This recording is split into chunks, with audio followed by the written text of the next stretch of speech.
السلام عليكم ورحمة الله وبركاته. الحمد لله رب العالمين والصلاة والسلام على رسوله الكريم وعلى آله وصحبه أجمعين، أما بعد.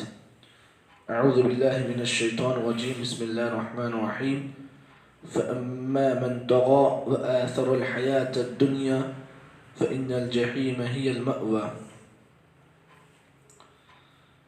محترم بزرگوں، نوجوان بھائیوں، آج کے درس میں آپ کے سامنے سورہ نازعات کی میں نے 3 آیتوں کو تلاوت کیا ہے۔ آیت نمبر 36، 37 اور 38۔ ان تینوں آیتوں میں اللہ تعالیٰ نے ایک بہترین اور ایک اہم سوال کا اللہ نے جواب دیا ہے۔ سوال یہ ہے کہ قیامت کے دن جہنم کس کا ٹھکانہ ہوگی؟ یعنی ٹھکانے کا مطلب یہ ہے کہ قیامت کے دن کون سا ایسا آدمی ہوگا جو جہنم میں مستقل ہوگا، یعنی ہمیشہ ہمیشہ رہے گا۔ اللہ نے اس کا جواب ان آیتوں میں دیا ہے۔ آئیے اللہ تعالیٰ کیا ارشاد فرماتے ہیں۔ فَأَمَّا مَن طَغَى، بس رہا وہ انسان جس نے سرکشی کی، وَآثَرَ الْحَيَاةَ الدُّنْيَا، اور دنیاوی زندگی کو ترجیح دی، فَإِنَّ الْجَحِيمَ هِيَ الْمَأْوَى، بے شک جہنم کی آگ اور جہنم اس کا ٹھکانہ ہوگا۔ سوال کا جواب آپ کو مل گیا۔ اللہ نے قرآن مجید کی ان 3 آیتوں میں اللہ تعالیٰ نے اس سوال کا جواب دے دیا کہ ایک ہوتا ہے مقام، ایک ہوتا ہے ٹھکانہ، دونوں میں فرق ہوتا ہے۔ مقام میں کیا ہوتا ہے کہ آدمی آج یہاں پر رہا، کل کہیں اور۔ ٹھکانے کا مطلب یہ ہے کہ آدمی زندگی بھر اس کا یہی ٹھکانہ ہے۔ مثال طور پر میں یہ کہوں کہ میرا ٹھکانہ وہاں ہے، کہاں ہے؟ فلاں ایریے میں ہے۔